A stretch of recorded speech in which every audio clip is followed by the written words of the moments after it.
हे students, welcome है आपका अपने यूट्यूब चैनल पे। जैसा कि आपको पता है हमारी कुछ शिफ्ट्स नहीं हो पाई हैं 11 एंड 12 मार्च की।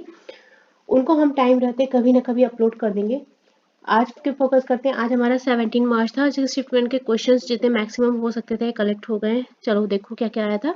जुलाई 2024 के बारे में बात हुई थी, जब केंद्रीय कर्मचारियों का डीए यानी कि महंगाई भत्ता जो है उसमें इंक्रीमेंट किया गया था। तो आपसे पूछा गया था कि कितना परसेंट इंक्रीमेंट किया था। बच्चे पहले था 50%, जिसको कि बढ़ा के कितना कर दिया गया था 53%। कितनी बढ़ोतरी की गई थी? 3% की बढ़ोतरी की गई थी।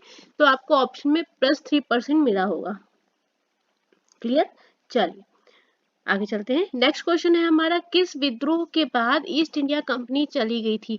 1857 का जो सिपाही विद्रोह था, उसके बाद आपकी ईस्ट इंडिया कंपनी का शासन भारत से हट गया था। और इसके बाद फिर क्या हुआ? इसके परिणाम स्वरूप महारानी विक्टोरिया के द्वारा भारत की महारानी की उपाधि धारण की गई थी। याद है? महारानी विक्टोरिया, ईस्ट इंडिया कंपनी का शासन खत्म हुआ। बस एक आपसे ये भी क्वेश्चन कांस्टेबल एग्जाम में बना था ना, महारानी विक्टोरिया को भारत की महारानी की उपाधि कब किस विद्रोह पे मिली?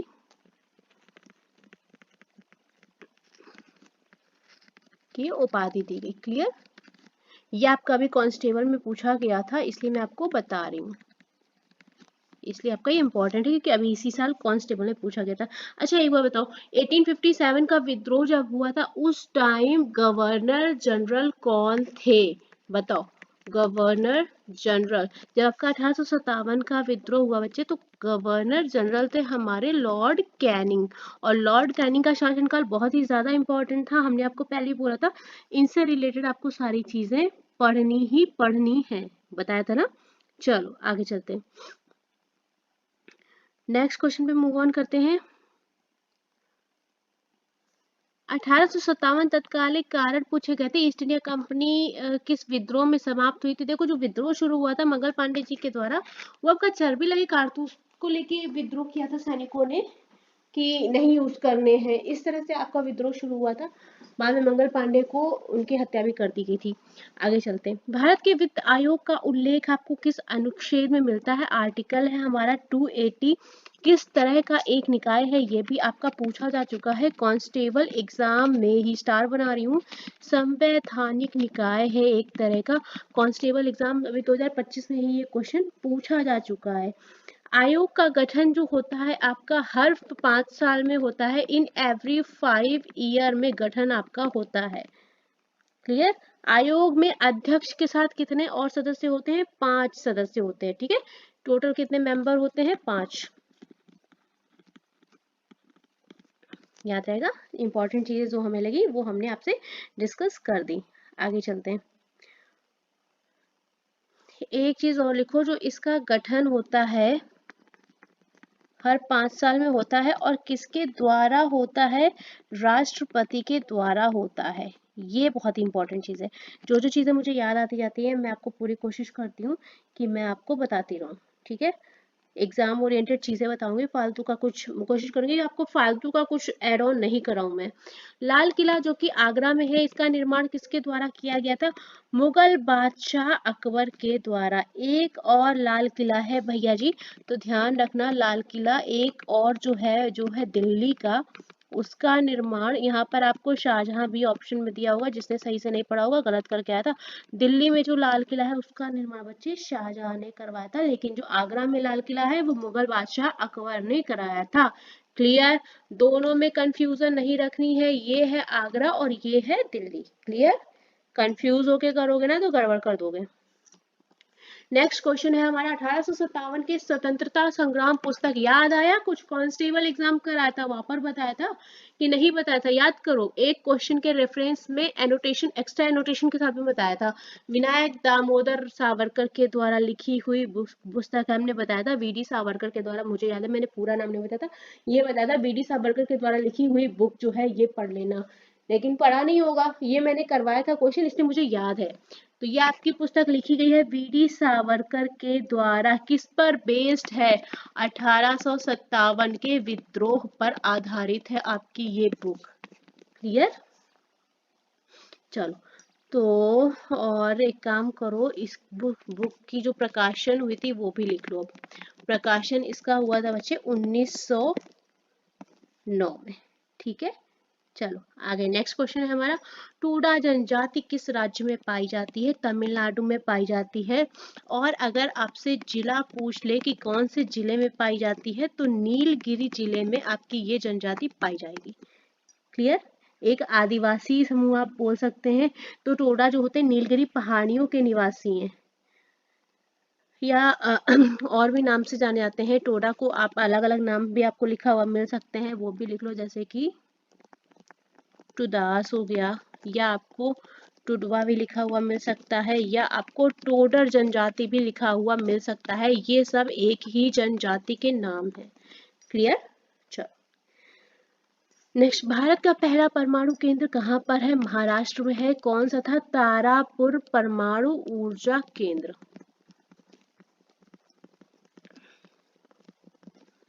क्लियर? ये आपका पहला व्यावसायिक परमाणु ऊर्जा केंद्र था, ये भी लिख लो अगर आपसे पूछ ले व्यावसायिक, तो ये आपका पहला व्यावसायिक परमाणु ऊर्जा केंद्र, शॉर्ट में लिख दिया है। ठीक है, आगे चलते हैं। नेक्स्ट क्वेश्चन से पहले एक चीज और लिख लो, एक पॉइंट और इसमें इंपॉर्टेंट है। केंद्र का संचालन किसके द्वारा किया जाता है? इस केंद्र का संचालन आपका राष्ट्रीय बिजली निगम के द्वारा किया जाता था। ठीक है, कोशिश कर रहे हैं कि जो बहुत ही इंपॉर्टेंट पॉइंट है आपके एग्जाम में पूछ सकते हैं वो तो करा ही दें। प्रोटेम स्पीकर की नियुक्ति पूछा था, कौन करता है? बाय राष्ट्रपति के द्वारा आपकी प्रोटेम स्पीकर की नियुक्ति की जाती है, उनको शपथ दिलाते हैं। प्रोटेम स्पीकर की जो नियुक्ति होती है बच्चे राष्ट्रपति के द्वारा, किस अनुच्छेद के तहत की जाती है? तो ये जो अपॉइंटमेंट है आपका आर्टिकल 95 क्लॉज 1 के तहत आपकी की जाती है। याद रहेगा, क्योंकि जो जो आता जाता है क्वेश्चन में वो करते जाते हैं। देखो, प्रोटेम वर्ड अपने आप में एक लैटिन वर्ड है जिसका कि अपने आप में मतलब है कि फिलहाल के लिए, नॉट परमानेंट। इसका अपने आप में मतलब है फिलहाल के लिए, एक लैटिन वर्ड है, लैटिन शब्द। क्लियर? चलो, अच्छा, प्रोटेम को किस लिए नियुक्त किया जाता है? तो नव निर्वाचित सदन की बैठकों की अध्यक्षता करने के लिए। जो पद है आपका किस लिए बनाया गया? तो यहाँ पर ये भी मैं लिख देती हूँ ताकि आपको ध्यान रहे। नव निर्वाचित सदन की बैठकों की अध्यक्षता करने के लिए आपका ये पद जो है लाया गया था। क्लियर? आई होप आपको इस पद से रिलेटेड सारी की सारी चीजें समझ में आ गई होंगी। चलो आगे चलते हैं। राष्ट्रपति के चुनाव में कौन भाग नहीं लेता है? राज्य विधान परिषद के निर्वाचित सदस्य भाग नहीं लेते हैं। तो भाग लेता कौन है ये बताओ। देखो, दिमाग को हर तरह से चलाना है। भाग नहीं लेता है तो दिमाग में ये भी तो होना चाहिए कि कौन भाग लेता है। तो संसद के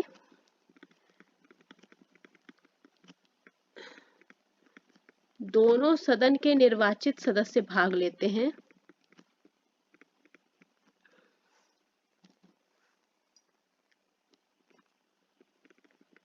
भाग लेते हैं, यहाँ पर ऐसे लिख लो तो याद रहेगा, नहीं तो कंफ्यूज हो जाओगे।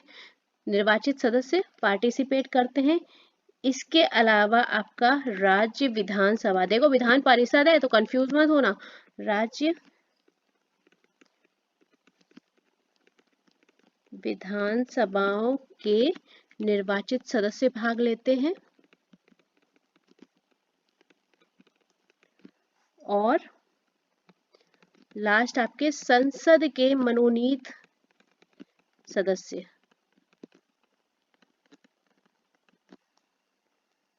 ठीक है, और राज्य विधानसभा से निर्वाचित और मनोनीत सदस्य भाग नहीं लेते हैं। एक काम करो, इस लाइन को मैं यहाँ पर लिख देती हूँ, आप कंफ्यूज हो जाएंगे। यहाँ पर लिखती हूँ,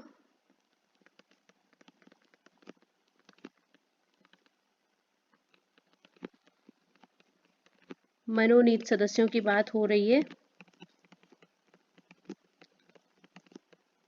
राज्य विधानसभा के निर्वाचित व मनोनीत सदस्य भाग नहीं लेते हैं। ठीक है, अब यहाँ से सारी कंफ्यूजन क्लियर हो जानी चाहिए आपकी। आगे चलते हैं। महाराष्ट्र सरकार ने लड़कों के लिए कौन सी योजना चलाई थी? लाडला भाई योजना को शुरू किया था उन्होंने।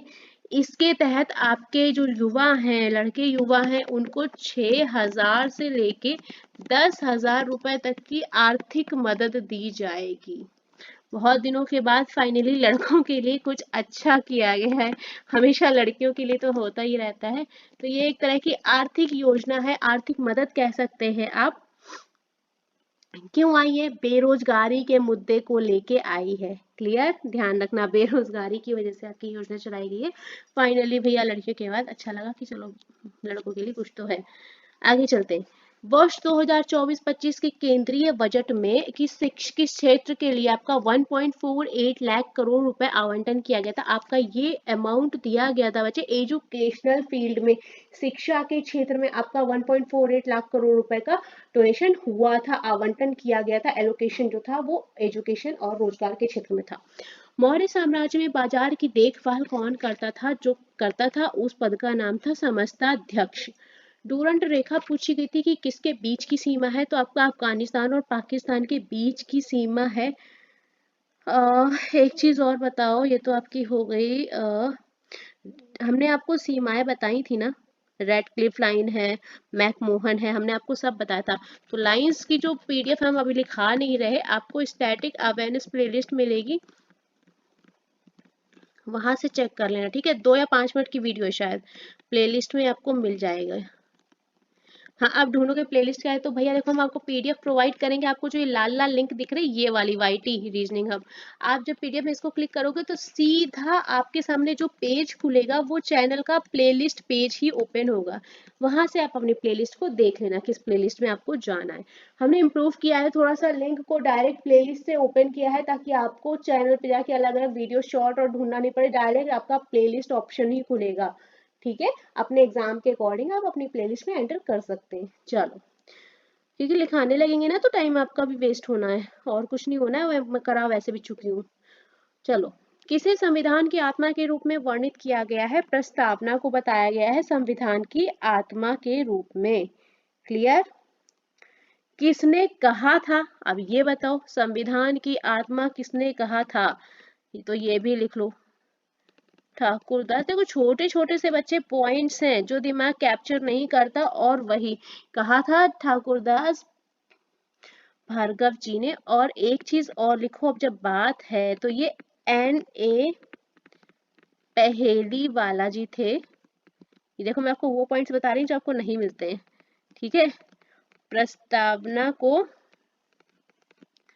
संविधान का पहचान पत्र कहा था इन्होंने। ठीक है, तो पहचान पत्र किसने कहा था? N.A. पहेली वाला ने। ध्यान रहेगा, ये आपको पॉइंट मिलेगा नहीं जल्दी, लेकिन हमने आपको बता दिया है कि अगर पहचान पत्र की बात आएगी तो N.A. पहेली वाला ने कहा था, और अगर संविधान की आत्मा को प्रस्तावना को बोला गया है तो वो ठाकुरदास भार्गव जी के द्वारा कहा गया है। चलो आगे नेक्स्ट क्वेश्चन पे मूव ऑन करते हैं। आई होप यहाँ तक का सेशन आपको पसंद आ रहा होगा। सेशन पसंद आ रहा है तो प्लीज आप लोगों से रिक्वेस्ट करेंगे, काफी टाइम के बाद हम लोग वापस से इस तरह से मूव ऑन कर पाए हैं, तो प्लीज सेशन को लाइक करना, शेयर करना। अगर नए बच्चे हैं तो उनसे रिक्वेस्ट करेंगे कि प्लीज आप टेलीग्राम ग्रुप पे ऐड हो। जब तक आपका एग्जाम चल रहा है एटलीस्ट तब तक ऐड होना है आपको। ठीक है, क्योंकि पीडीएफ हम वहीं पे अपलोड करेंगे। चलिए, लिंक आपको वीडियो के डिस्क्रिप्शन बॉक्स में मिल जाएगी टेलीग्राम की। 2024 में कैनेडियन F1 ग्रैंड प्रिक्स की बात हुई थी, किसने जीता था? मैक्स वर्स्टपेन ने जीता था। जो हमारे मैक्स, इन्होंने शायद लगातार तीसरी बार जीता था। हाँ, लगातार तीसरी बार ये जीते हैं, इसलिए हमारा ये एक थोड़ा चर्चा का विषय था। लगातार 3rd टाइम इन्होंने जीता था। नेक्स्ट चलते हैं। स्वतंत्र भारत में मौलाना अबुल कलाम आजाद को क्या बनाया गया था?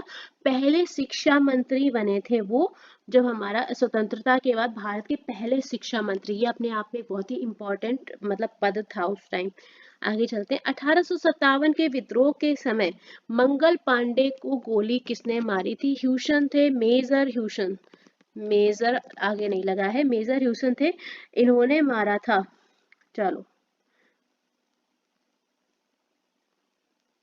एक काम करो, इन्होंने 2 लोग को मारा था, यहाँ पर लिखो, डेट भी लिखो। अब आप पूरा ही लिख लो क्योंकि क्वेश्चन बनेगा आगे। कब मंगल पांडे ने 29 मार्च, पूरा थोड़ा सा डिटेल लिख लो, थोड़ा सा मैं सोचूंगी नहीं करो, उसी में से क्वेश्चन बन जाएगा आपका। तो इन्होंने मारा था ह्यूसन, और इसके साथ ही एक और थे बाओ, इन दोनों की हत्या की थी। क्लियर? इसके बाद अंग्रेजों ने इनको मौत की सजा दी थी। क्लियर? चलो, तो अब अगर कभी नाम आए ना, हो सकता है आपको ह्यूसन ना मिले लेकिन अगर आपको कहीं वाऊ मिल जाए तो इन दोनों को ही मारा था, तो दोनों को ध्यान रखना है। आगे चलते हैं। 10वां महिला जूनियर हॉकी टूर्नामेंट 2024 कहाँ आयोजित किया गया था? मस्कन, ओमान में। कब? दिसंबर 2024 में। यहाँ पर हमें 2-3 क्वेश्चन मिले। देखो अब हम यहाँ पे कंफर्म नहीं है कौन सा आया था, तो हमने आपको मेंशन तीनों कर दिए, कंफर्म करना आपकी जिम्मेदारी भैया। एशियाई महिला हॉकी चैंपियनशिप 2024 का आयोजन कहाँ हुआ था? राजगीर हॉकी स्टेडियम में किया गया। कहाँ है ये? बिहार में है। कब किया गया? नवंबर 2024 में। दोनों में बताओ कौन सा आया था? वेरीफाई करो प्लीज, वेरीफाई, अगर किसी बच्चे का एग्जाम रहा हो तो। देखिए क्वेश्चन करेक्ट करना हमारी जिम्मेदारी, लेकिन वेरीफाई करना आपकी जिम्मेदारी ना। थोड़ा सा लैंग्वेज इधर उधर हो सकता है, लेकिन अगर आप कंफर्म करेंगे तो बिल्कुल हम सही सही क्वेश्चन बता पाएंगे।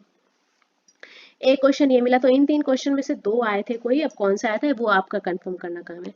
FIH हॉकी ओलंपिक क्वालिफायर कहाँ आयोजित किया गया था? रांची झारखंड में आपका ये आयोजित हुआ था। कब? जैन 2024 से। करंट अफेयर से आया हुआ क्वेश्चन थोड़ा सा ज्यादा रहा है। नेक्स्ट क्वेश्चन हमें मिला था, हड़प्पा सभ्यता की खोज किस वर्ष हुई थी? 1921 में हुई थी। जो आर्कियोलॉजिस्ट थे, उत्खननकर्ता थे, आर्कियोलॉजिस्ट का नाम था दयाराम साहनी जी के द्वारा आपकी ये खोज की गई थी। याद रहेगा? ये तो याद ही रहेगा ना। अब ये भी नहीं याद रहेगा तो फिर मार पड़ने वाली बात है। आगे चलते हैं। नेक्स्ट है आपकी द एशियन बैंकर के द्वारा एक बात और, एक यहाँ पे एक चीज और लिखो। हड़प्पा सभ्यता पूछी गई है ना, मोहनजोदड़ो भी लिख लो, हो सकता है आपको नेक्स्ट शिफ्ट में मिल जाए। तो 1922 में हुई थी, किसके द्वारा? राखल दास बनर्जी या RD बनर्जी के द्वारा। याद रहेगा? याद आ गया, चलो लिखा देते, हो सकता है आपको क्वेश्चन मिल जाए, क्या ही दिक्कत है। चलो आगे चलते हैं। द एशियन बैंकर द्वारा एशिया प्रशांत क्षेत्र के best conduct of business regulator का अवार्ड प्रोवाइड किया गया था। किसको दिया गया था भैया? भारतीय प्रतिभूति और विनिमय board, security exchange board of India, SEBI को प्रोवाइड किया गया है। किस लिए? क्योंकि सबसे अच्छी तरह से सेबी को उसके कठोर नियम प्रवर्तन की वजह से, और जो उसकी नई नई वो अपने उन्मूलन करते रहते हैं, उन सब चीजों के लिए इनको मिला है अवार्ड। और भाई ये डिजर्व भी करते हैं, सच। चलो, प्रधानमंत्री ग्राम सड़क योजना की शुरुआत कब हुई थी? 2025 दिसंबर 2000 को आपकी ये योजना की शुरुआत करी गई थी। क्लियर? कार्यक्रम का उद्देश्य क्या था? कि हर एक मौसम के लिए अनुकूल सड़कें बनाना, ताकि वो हर एक मौसम में आपकी कारगर साबित हो। ये आपका था उद्देश्य। चलो आगे चलते हैं। आपको ये डेट मिली होगी, डेट्स एक डेट और है हमारे पास, 15 अगस्त 2000। ठीक है, मैं कंफर्म करके बता दूंगी। जो इसका प्राधिकरण था, मैं इस डेट को कंफर्म करके फिर से बता दूंगी, ठीक है? गलत नहीं होना चाहिए, बात ये है। एक डेट और, इसकी जो स्थापना थी वो आपकी 15 अगस्त 2000 को थी और लागू की गई थी आपकी स्टेट में। और इसका जो प्राधिकरण था वो था आपका ग्रामीण विकास मंत्रालय। मंत्रालय अगर आप पूछेंगे किस मंत्रालय के द्वारा, तो हो जाएगा आपका ग्रामीण विकास मंत्रालय। अब तो मंत्रालय भी पढ़ना शुरू करो, क्योंकि आपको योजना पूछ लेंगे कि वो योजना किस मंत्रालय के अधीन थी, तब क्या करोगे? तो पढ़ना है, ठीक है? चलो, तो आपका मंत्रालय हमने करवा दिया, आगे चलते हैं। भारत में 20 वर्षीय सड़क योजना को क्या कहा जाता है? नागपुर सड़क योजना। क्वेश्चन आपका 20 सूत्री प्रोग्राम दूसरा आया है, बट हमने ये भी करा दिया है। तो ये आपकी नागपुर सड़क योजना 1943 से 1963 के रूप में जानी जाती है। ये थी आपकी पहली पहली, ठीक है, फर्स्ट 20। जो आपकी सेकेंड 20 ईयर सड़क योजना थी, जिसको कि क्या कहा गया आपका? बॉम्बे सड़क योजना।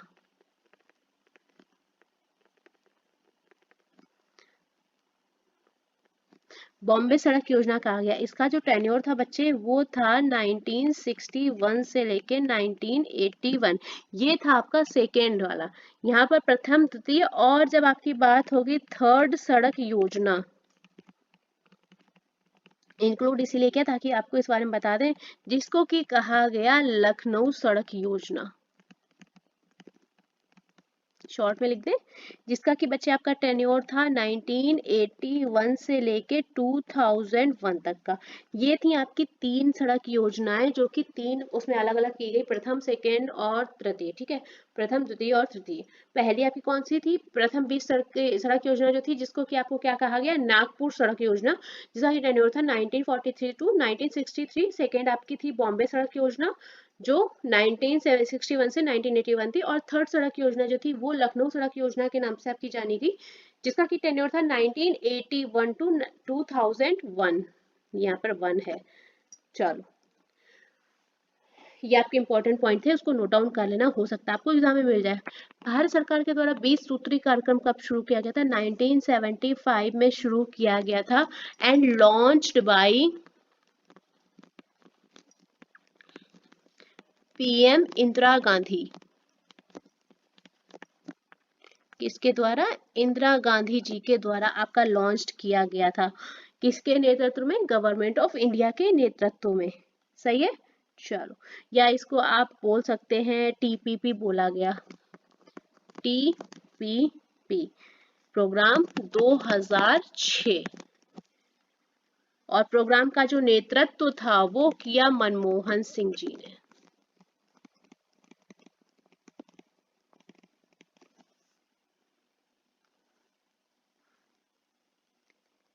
चलो, लॉन्च्ड बाय इंडियन गवर्नमेंट, याद रहेगा, गवर्नमेंट ऑफ इंडिया।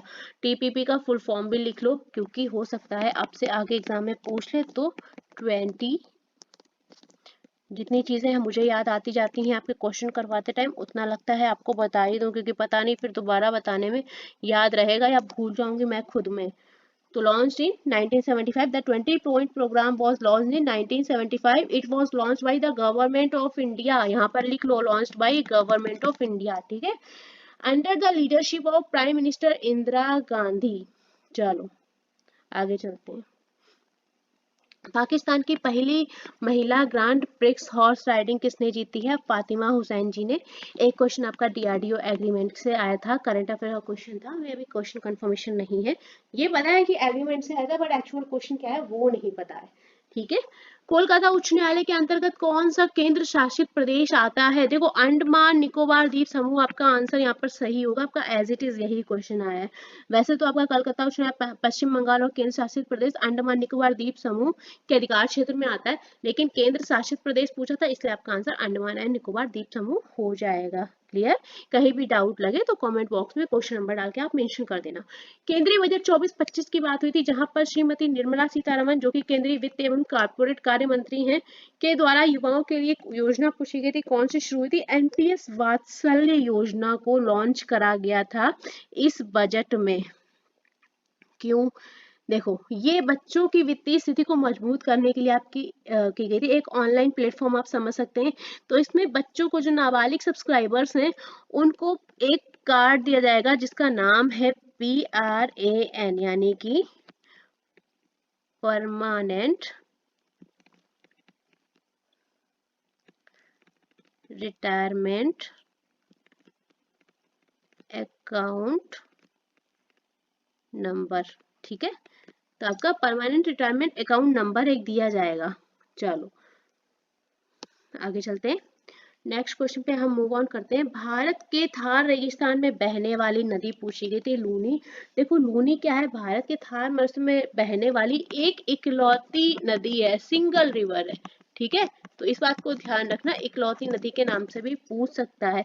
इसका जो उद्गम है राजस्थान के अजमेर जिले से, अब लिख ही लो, उद्गम भी लिख लो, नहीं तो गड़बड़ करोगे कभी आ गया तो। उद्गम कहाँ से है, राजस्थान से, राजस्थान में भी कहाँ, जिला आपका हो जाएगा अजमेर जिले में, और पहाड़ी अगर पूछ लेगा तो आपकी हो जाएगी नागा पहाड़ी, ठीक है, ये हो गया आपका लूनी नदी का उद्गम स्थान। जितना हमें जरूरी लगा हमने आपको बता दिया। दूसरी पंचवर्षीय योजना में किस क्षेत्र पर जोर दिया गया? इंडस्ट्रियलाइजेशन पर फोकस किया गया था, औद्योगिकरण पर, based on PC Mahalanobis model था। मॉडल काफी बार पूछा जा चुका है। अब तो आपको करा करा के हमें चीजें इतनी याद हो गई हैं कि हमें अपने आप से मुंह पे आती है बार बार। तो मॉडल आपका पीसी महालनोबिस मॉडल कहलाया आपका। फोकस था आपका इंडस्ट्रियलाइजेशन, और जो टेन्योर था बच्चे वो था कितना? 1956 से 1961। टेन्योर तो याद होगा ना। तीव्र औद्योगिकीकरण को फोकस किया गया था। एक आपका आवृत बीजी, अनावृत बीजी से रिलेटेड कुछ स्टेटमेंट बेस्ड क्वेश्चन था। क्वेश्चन की लैंग्वेज ये नहीं थी, मैं आपको यहाँ पर पहले ही लिख दे रही हूँ। लैंग्वेज नॉट श्योर ये थी कि नहीं, लेकिन आपका इसी स्टेटमेंट बेस्ड आपका क्वेश्चन था। आवृत बीजी या अनावृत बीजी में दोनों में से कोई, तो वो एक बार देख लेना। हालांकि जो मैंने क्वेश्चन लगाया उसका आंसर आपका दोनों ही ऑप्शन सही है। क्लियर? देखो आवृत बीजी क्या होता है? आवृत बीजी को जाना जाता है फूल वाले पौधे। जो हमारा आवृत बीजी है, यहाँ पर मैं लाइन करके लिख रही हूँ, क्या है? फूल वाले पौधे। क्लियर? बीजों का विकास किसकी तरफ होता है? अंडाशय की ओर। ये भी लिख लो, बीजों का विकास अंडाशय के अंदर होता है, जो परफॉर्म करता फल के रूप में बदल जाता है। सबसे बड़ा आवृत बीजी पौधा बताओ। सबसे बड़ा आवृत बीजी पौधा। देखो अगर कुछ इसमें से मिलता है आपको, जो आपको एग्जाम में मिला हो, तो हमें एक बार कमेंट कर देना, ठीक है? नीलगिरी है, और अगर सबसे बड़ा है भैया तो सबसे छोटा भी होगा। बड़ा है तो छोटा जरूर आएगा। तो सबसे छोटा आवृत बीजी पौधा आपका क्या हो जाएगा? लेमना। चलो, पूर्वी तटीय मैदान को क्या कहा जाता है? पूर्वी तटीय मैदान आपका पूर्वी तट कहलाता है। हिस्सा है ये आपका भारत के प्रायद्वीपीय पठार का।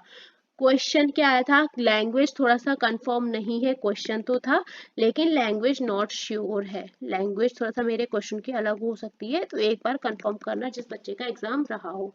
शुरुआत की बात हुई है, हृदय योजना आपकी चली थी। राष्ट्रीय विरासत शहर विकास और संवर्धन योजना में कितने शहरों को शामिल करा गया था? 12 नगरों को शामिल करा गया था। योजना आपकी पर्यटन मंत्रालय के द्वारा शुरू की गई थी। 12 शहरों के जो नाम थे वो थे आपके, वारंगल था, वाराणसी था, बेलकनी था, पुरी था, अजमेर था, मथुरा था, अमरावती, कांचीपुरम, अमृतसर और गया था, बदामी, द्वारिका। ये थे आपके 12 शहर जिसमें कि आपका ये इम्प्लीमेंट करा गया था।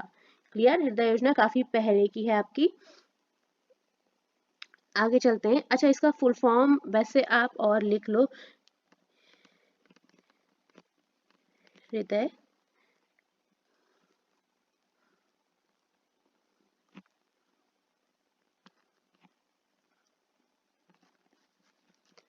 मैं यहाँ पर लिख देती हूँ, जगह कम पड़ जाएगी। हिंदी में तो लिखा है, वैसे लिखने की जरूरत है क्या? नेशनल हेरिटेज सिटी लिखा तो था यार, चलो कोई बात नहीं, लिख देती हूँ। Development and augmentation scheme. ठीक है, चलो। तो ये हो गया आपका हृदय योजना का फुल फॉर्म। जब आपकी योजना आई थी तो बैंकिंग एग्जाम में ये क्वेश्चन काफी बार आया था, फुल फॉर्म पूछ लिया जाता है। नेक्स्ट है बच्चे, डीपीटी का फुल फॉर्म पूछा गया था आपका, डिप्थीरिया पर्टुसिस एंड टेटनस हो जाएगा आपका फुल फॉर्म डीपीटी का। किस संशोधन में भारतीय संविधान में 9वीं अनुसूची जोड़ी गई थी? आपका पहला संवैधानिक संशोधन था जिसमें की जोड़ी गई, और किस आर्टिकल में? आपका आर्टिकल हो जाएगा 31B में। क्लियर? पहला संशोधन हुआ कब आपका? इन 1951 में हुआ आपका पहला संशोधन। ये बात ध्यान रखने वाली है और ये जरूरी है, इसलिए यहाँ पर नोट डाउन करो। और इसको इरेज करती हूँ, यहाँ पर लिखो 1951, और आर्टिकल आपका कितना था? 31B, clause B. ठीक है, तो आपका पहला संविधान संशोधन 1951 में हुआ। कई बदलाव किए गए, जैसे कि आपका अभिव्यक्ति की स्वतंत्रता को ऐड ऑन किया गया, व्यापार की स्वतंत्रता को ऐड ऑन किया गया था। आगे चलते हैं। डीएनए का फुल फॉर्म पूछा गया था, डीऑक्सी राइबो न्यूक्लिक एसिड हो जाएगा। भारत का कुल क्षेत्रफल विश्व के कुल भौगोलिक क्षेत्रफल का लगभग कितने प्रतिशत है, हमने कल भी करवाया था, 2.4% है ऑफ किसका, टोटल एरिया ऑफ वर्ल्ड का, पूरे विश्व के क्षेत्रफल का। एक क्वेश्चन बच्चे आपको बजट से मिला, 23-24 के बजट से था। एक बात और है, यहाँ पर आपको ये मिला है अभिधम्म पिटक और सूत पिटक से रिलेटेड एक क्वेश्चन। कल हमने शाम को आपको एक वीडियो करवाई थी 10 मार्च की शिफ्ट 1 या शायद 9 मार्च की शिफ्ट 3, दोनों वीडियो में हमने आपको तीनों का अच्छे से डिस्क्रिप्शन दिया था कि पिटक में हमारे 3 पिटक आते हैं। करवाया था कि नहीं करवाया था? कल भी अगर किसी ने वीडियो, वैसे क्योंकि लेट हो गए तो उतना व्यू नहीं आया है, बट जिसने देखा है और उसका एग्जाम रहा होगा तो ये क्वेश्चन तो डेफिनेटली करके आया होगा। कल पूरा एक्सप्लेनेशन पढ़ाया था भैया जी, झूठ मत बोल देना, कल सच में पढ़ाया था मैंने इसको, तीनों बताया, तीनों में अलग अलग लिख के बताया था कि किस पिटक में किस बारे में बात की गई है, एक्सप्लेनेशन दिया था वहां भी। गलत करके आए हो तो जिम्मेदारी आपकी, ठीक है, क्योंकि हमने ये क्वेश्चन कल ही करवाया था, और पहले का तो हमें याद भी नहीं होता, लेकिन हमें कल ही करवाया था। अब एक काम करो, करके तो आयोगे गलत। देखो हमारे पिटक की संख्या कितनी है, यहाँ पर फिर देख लो एक बार, शॉर्ट में बता देते हैं क्योंकि कल पूरा हम बता चुके इसलिए उतना नहीं बताएंगे। 3 पिटक, टोटल पिटक कितने, 3 पिटक। अभी हम पिटक की बात कर रहे थे, पिटक हमने आपको बताया था, करवाया था, यहाँ पर कितने पिटक हमने बताए थे, टोटल 3। और इन 3 पिटकों को क्या बोला गया आपका, त्रिपिटक। कल बताया था, ज्यादा नहीं बता रहे, थोड़ा थोड़ा सा बता देते हैं क्योंकि वापस से 15 मिनट बढ़ जाएगा टाइम आपका। कौन कौन से, अभिधम्म,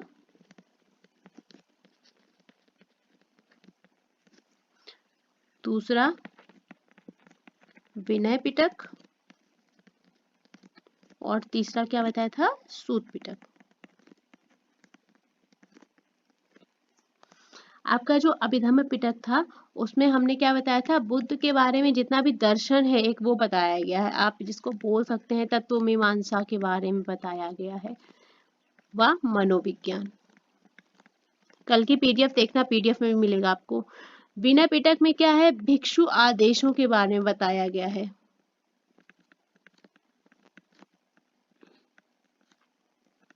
संचालनों के बारे में। और आपका जो सूत पिटक है वो भगवान बुद्ध के उपदेशों का संग्रह है।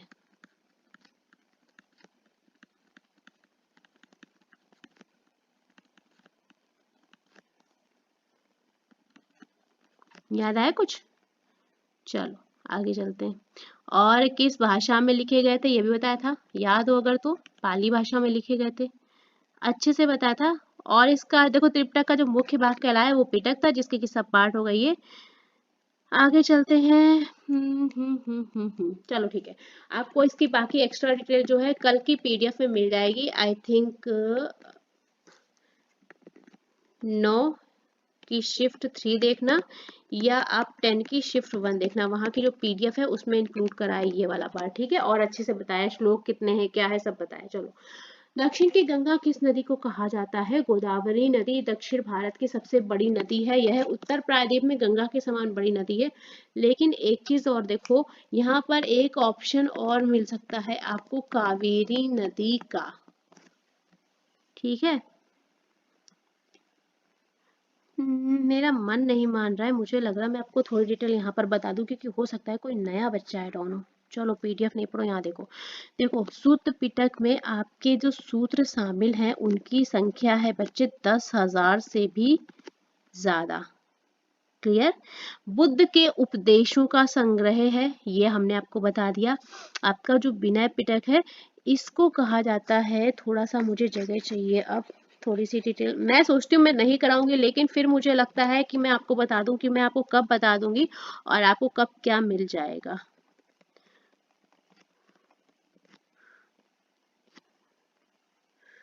विनय पिटक के बारे में बात करो जरा। ये आपकी कहलाती है बुक ऑफ डिसिप्लिन, ठीक है। बौद्ध भिक्षुओं और मठवासियों के बारे में बताया गया है, उससे संबंधित आपके नियम है। फिर आपकी है अभिधम्म पिटक, ये आपकी बौद्ध धर्म के दर्शन भी बोल सकते हैं आप, दर्शन और सिद्धांत से संबंधित है, ठीक है, बाकी आप देख लेना। और एक चीज और इसको बोलते हैं, इसके बारे में और लिखो, त्रिपिटक, इसको एक नाम से और जाना गया, थ्री बास्केट। क्लियर? अब मुझे लगता है हो जाएगा, इतने में सारी डिटेल आपकी मेंशन्ड है, इससे बाहर नहीं मिलना चाहिए। चलो अब ऊपर देखो, कावेरी नदी वैसे आपको ऑप्शन में मिलना चाहिए, अगर नहीं मिला है कावेरी नदी ऑप्शन में तो आपको गोदावरी नदी को टिक करना है। वैसे पता है गोदावरी नदी जो है आपकी गंगा, तो ये ऐसे दक्षिण गंगा के नाम से जानी जाती है। आधे बोलेंगे कि ये व्रत गंगा है, तो भैया दक्षिण गंगा के नाम से भी जानी जाती है या व्रत गंगा के नाम से भी जानी जाती है। आप जाओगे किसके थ्रू? ऑप्शन के थ्रू। अगर कावेरी नदी नहीं दिया है तो आपको बेशक टिक करना है गोदावरी नदी को। निकलती कहां से है जरा बताओ? उद्गम